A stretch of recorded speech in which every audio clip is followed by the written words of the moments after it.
Assalamualaikum warahmatullahi wabarakatuh. This is our third meeting in comparative literature class.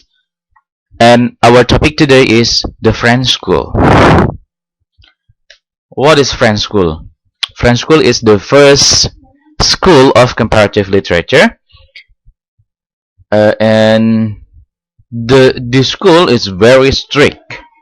The founding fathers of the school defined comparative literatures as a branch of literary studies, which traces the mutual relation between two or more internationally and linguistically different literature or texts.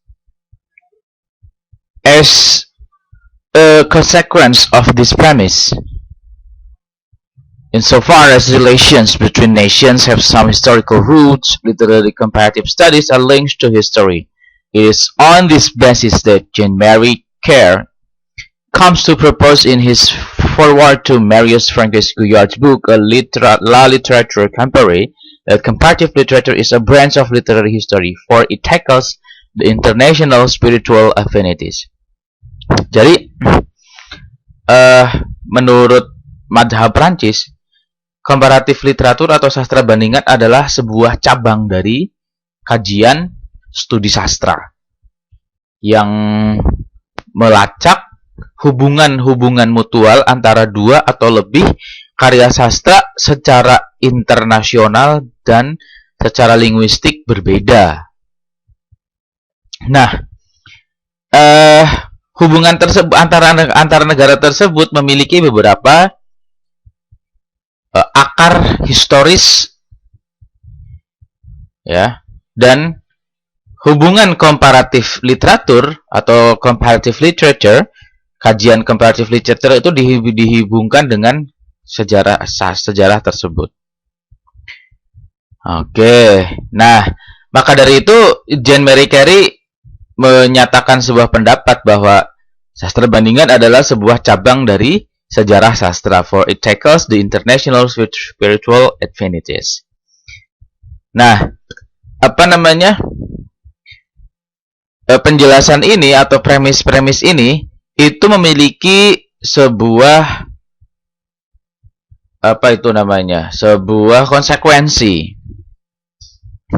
Nah, as this perspective place a strong emphasis on geographical and linguistic boundaries in the comparison, they elusively, however, by the use of international as a keyword, show a national propensity. Oke, jadi letak penekanannya adalah harus transnasional, harus translinguistik. Jadi harus lintas geografis, lintas bahasa, lintas negara. Dalam kajian atau perspektif French School ini tidak bisa kita membandingkan dua karya yang berasal dari negara yang sama atau dengan bahasa yang sama. Bagaimana jika dari dua negara tapi bahasanya sama? Ya, menurut mazhab ini tidak bisa. Contohnya apa? Contohnya, misalnya yang satu dari Australia, yang satu dari Inggris, ya, dari UK. Sementara itu kedua-duanya menggunakan bahasa Inggris. Bagi madhab Prancis itu tidak bisa, karena walaupun secara batasan-batasan negara itu berbeda, bahasanya masih sama. Inasmuch as it is colored by the etudes of binaries or binary studies, this approach complicates matter by stating that comparative literary studies should take place between specific individuals. Nah, kemudian implikasi yang lain adalah karena harus head to head, jadi apa yang dibandingkan itu dengan model pola oposisi biner, jadi ya head to head, ya, kepala ke kepala, satu karya ke karya yang lain dengan sumber dan target yang sangat akurat. Maka pendekatan ini memperumit masalah dengan menyatakan bahwa studi komparatif literatur itu harus terjadi antara individu-individu yang spesifik. Artinya apa? Gitu ya. Artinya karya yang dibandingkan itu harus jelas penulisnya siapa. Jadi yang dibandingkan tidak hanya sekadar karyanya, tapi karya itu ditulis oleh siapa dibandingkan dengan karya yang ditulis oleh siapa. Dan dalam proses analisisnya harus dicari hubungan antara dua penulis tersebut. Harus ada bukti bahwa mereka pernah berhubungan, entah itu korespondensi atau pernah di tempat yang sama, dalam konferensi yang sama, dan lain sebagainya. Or it means that anonymous, folkloric, and collective works, even if well known and accepted, are excluded from the province of comparative literature for no other reason than their being oral and impersonal. Nah, itu implikasinya adalah karya-karya anonimus, folklorik, dongeng yang sifatnya turun-temurun, yang tidak jelas siapa pengarangnya, tradisi oral atau sastra lisan, collective works, walaupun itu sudah sangat terkenal dan sudah diterima secara internasional, itu tidak termasuk dalam wilayah kajian sastra bandingan bagi mazhab ini. Alasannya tidak lain tidak bukan adalah karena mereka itu oral dan impersonal, karena tidak personal, tidak bersifat individual. Jadi menyalahi aturan dalam kaidah studi biner, ya. If the French approach lacks in determination of method, the French theorists themselves are to blame for not being able to reach an idealistic methodology of comparative literature. Digham makes a rigid, sharp distinction between so-called general literature. To him, all research underlying the common properties of a number of literatures, be it reciprocal relation or congruency, and comparative literature, the study of two entities, two books or writers, two groups of books or writers, or two complete literatures. However, Remake maintains that general and comparative literature are inseparable, for the two rely on one method. Okay. Even Gouillard, a notable founder of French school, comes to agree with the American critic remark that Digham's general and comparative literature fall into the same category of meaning. Nah, ya sebetulnya masih ada perdebatan juga dalam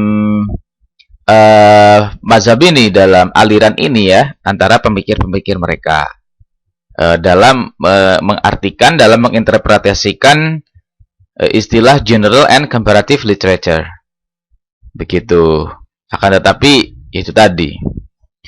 Remake agrees that Digham's concept gives wider scope to general literature than national and comparative literature. Instead of convening themselves to two European literatures, the devotees of the French school are invited to bring more literatures from inside and outside Europe into the zone of their comparative studies. Okay.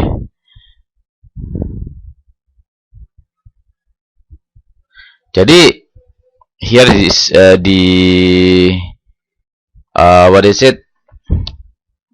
the references of this work. Nah, guys, jadi kesimpulannya adalah bahwa sastra bandingan madhab Prancis itu merupakan aliran sastra bandingan yang pertama yang sangat strict terhadap batasan-batasan. Oke, jadi harus head to head gitu ya, harus jelas penulisnya. Kemudian harus dicari pengaruhnya. Gitu ya, harus dicari pengaruhnya antara satu karya dengan karya yang lain. Let's say misalnya kita akan menganalisis dua film atau dua karya yang ditulis dari luar negara, kita harus membuktikan bahwa ini terpengaruh. Jadi karya ini terpengaruh dari karya dari luar negeri ataupun sebaliknya. Nah, maka dalam mazhab Prancis itu muncul beberapa konsep, yaitu salah satunya yang paling dominan dalam mazhab Prancis adalah the concept of influence, konsep-konsep pengaruh. Nah, konsep-konsep pengaruh akan kita bahas di video berikutnya. Thank you very much for your attention. See you next meeting. And Assalamualaikum warahmatullahi wabarakatuh.